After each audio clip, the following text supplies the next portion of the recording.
भारत जोड़ो यात्रा निकालने के बाद कांग्रेस कायद राहुल गांधी एक और यात्रा की तैयारी कर रहे हैं। कांग्रेस पार्टी ने ऐलान किया कि इस मरतबा मुल्क के मशरिक से मगरिब तक भारत न्याय यात्रा निकाली जाएगी। आइंदा साल मुनक्किद होने वाले आम इंतखाबात के पेश नज़र राहुल गांधी की यात्रा अहमियत की हामिल समझी जा रही है।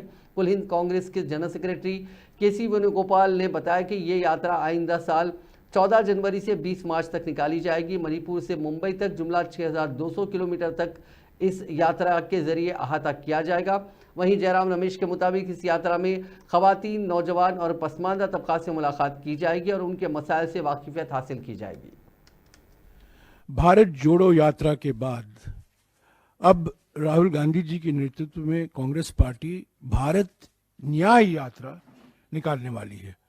14 जनवरी से लेकर 20 मार्च तक 6200 किलोमीटर लंबी भारत न्याय यात्रा 14 राज्यों से गुजरेगी। मणिपुर में शुरुआत होगी और यह समाप्त होगी मुंबई में। भारत जोड़ो यात्रा के दौरान राहुल जी ने 3 मुद्दे उठाए थे। आर्थिक विषमताओं के बारे में उन्होंने जिक्र किया, सामाजिक ध्रुवीकरण के बारे में उन्होंने बातचीत की और राजनीतिक तानाशाही जो आज हमारे देश में हकीकत बन गई है उसके बारे में जनता को अवगत कराया। तो ये 3 बड़े मुद्दे थे भारत जोड़ो यात्रा के समय में।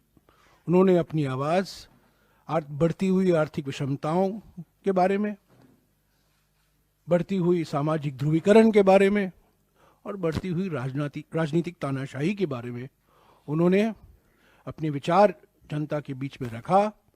वो मन की बात नहीं थी, वो जनता की चिंता थी।